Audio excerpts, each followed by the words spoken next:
Episode 1 of Netflix Blue Therapy, Victor and Maria. Let's jump in. There's no reason. You don't feel like there's a reason to get married. That means I'm not a big enough reason for you to want to get married. That's crazy.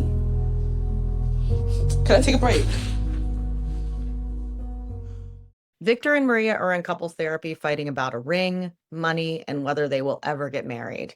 It seems like 3 different problems, except they're all actually the same problem. We're going to look at 3 moments from their couples therapy session. I'll share a visual metaphor to help you see the unhealthy conflict patterns, and then we'll see how these conversations could be better with some small changes. I'm Lara, the illustrating therapist. I use drawings to make relationship patterns easier to see. Victor and Maria have been together for 7 years. Several years ago, Victor gave Maria a ring, which she has always assumed was a promise ring, a symbol of their future together. Victor never corrected that, not when she received it, not when she told people about it. Watch what happens when Maria finally names this in session. Why have you allowed me all this time to make me think that this was a promise ring to marriage then? Makes you happy. And that's the most important thing, for you to feel happy. She says he led her on. He says he wanted her to be happy. And he does. He cares about her. You're misleading me. You're leading me on. Honestly, I believe that these promise rings are most likely sharp rings. But here's what Victor also says. When we have a disagreement about something, that's when I feel a bit disconnected from her. And he means it. But what he can't see yet is that the disagreement isn't what's creating disconnection. His closed door is.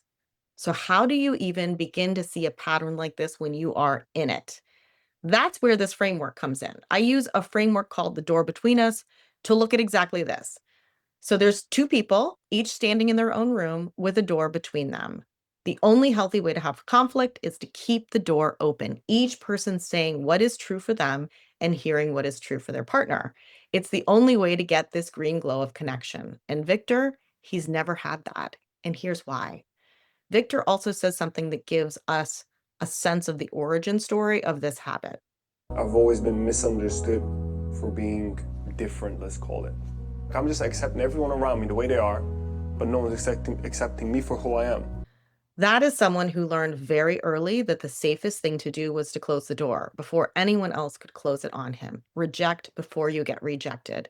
He's in love with Maria, but he can't stop closing his door, not to hurt her, but to protect himself. The tragedy is that he feels most disconnected from her during disagreements. But without those disagreements, without the door open, what they have isn't connection. It's a fantasy of one. And Maria has been living on the other side of that door, wondering why she can't get in. But the ring wasn't a one-time thing. It was part of a pattern because on the other side of that closed door, Maria was making decisions quietly on her own. Maria has family and she has been sending them money without telling Victor. She's been sending your parents money like that. That's serious. Really? That for years? Really? That's what we do. And you just didn't tell me. When it comes out in session, Victor's hurt. He feels disrespected. And honestly, he's not wrong. She was lying to him. But here's what I want you to notice. Maria didn't hide this because she's trying to be deceptive. She hid it because she already knew what would happen if she didn't. She had learned over 7 years that certain topics bump up against Victor's closed door, and her family is one of them. So she has stopped bringing it up to keep the peace. And that is what I call choose to lose. You don't fight, you don't push, you just quietly set aside what really matters to you because the alternative feels worse. And for a while, this works. But choosing to lose has a cost. You give up on yourself. You walk away from your room and everything that matters to you, and you go stand in your partner's room. And because you haven't spoken up, your partner might not even know that you are making a sacrifice. Eventually, like Maria did, you find something you aren't willing to give up on. So she quietly started sending money anyway. Her own choice to shut the door. She didn't want to risk Victor's reaction, so she stayed behind her own locked door. And that's the part Victor can't see. He's framing this as a respect issue, and on the surface, he's right. But underneath that, she didn't tell him because she'd already learned that they can't have this conversation with both doors open. There's no green glow of connection in any of these scenarios, not when Maria abandons her room and not coming through either of their closed doors.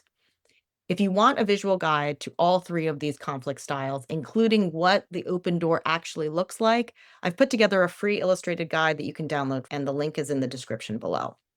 So now here they are, 7 years of avoided conversations, a ring that was never defined, money that was never mentioned, and the decision about marriage is forcing it all out into the open at once. I'm not anti-marriage.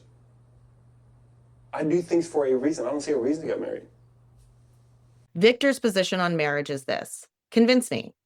Tell me why we need it. Give me a reason. And until you do, I'm fine with where we are. And you might be thinking, okay, well, he's just asking a question. What's wrong with that? Here's what's wrong with that. Convince me isn't curiosity, it's a position. Viktor has appointed himself the objective judge of whether marriage is necessary. Maria has to make her case to his satisfaction. And so he wins by default. And every time she explains, she justifies, or she pleads, she has already lost because she has bought into false rules of engagement. He is still behind the closed door. Shutting the door doesn't have to be secretive or loud. Sometimes it's imperious like this: I'm not moving unless you can convince me. And Maria, she tries harder. She overexplains, she overgives, she makes her case again a different way, hoping this time it will land. And that is the third unhealthy conflict style: pull to win. She has stepped over the threshold into his room and is tugging on him to come over to her side. But pulling to win is just another way for the relationship to lose. You can't create a green glow of connection when you are reaching over into someone else's room. One couple, 3 ineffective conflict styles, and 0 green glow of connection. So, what would it actually look like if both of them kept the door open? For Viktor, something more like, marriage makes me uncomfortable and I don't fully understand why. I need to figure this out. That's a man standing in his own room telling the truth about what's in it. For Maria, something more like, this matters to me deeply and it's important that you understand why, not just rule on it. That's a woman standing in her own room telling the truth about herself. Because this isn't really about marriage. It never was. Maria grew up in a world where family is structural, where institutions matter, where a ring means something publicly, not just privately. Marriage isn't just a feeling for her, it's belonging, it's next of kin, it's the way her family understands commitment. When Viktor says, convince me, he isn't just questioning the institution, he's questioning something that goes all the way to the core of who she really is. Viktor grew up feeling like no one understood him, always a little different, always on the outside. And he has built a world where he only needs one person, and that person is Maria. To him, their bond doesn't need a ceremony or a document to be real.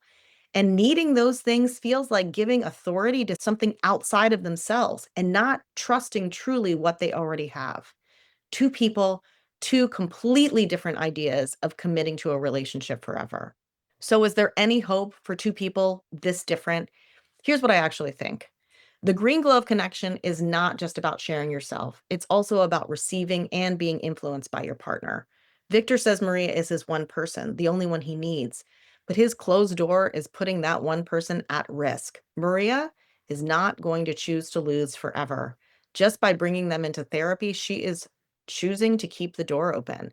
And if Viktor can't open his door and tell her what's true for him, he might lose the only person he's ever felt understood by. And it might be worth it to him to die on this hill, but he is not even letting the possibility of that in. And that's the green glow of connection. Not agreement, it's not compromise. It's two people in their own rooms with the door open, saying what's true, hearing what's true, and letting their partner's experience impact them. And those are the only conditions under which love, trust, care, and affection can actually grow. You can't demand them, you can't pull them through a closed door. They only bloom when both people keep the door open. And the good news is that the best option is always there for Viktor and Maria and for you too. The door can always stay open. And if you want to hear more about how to keep it open, I explain all about that in the next video, which you can watch right here. And I will see you next time.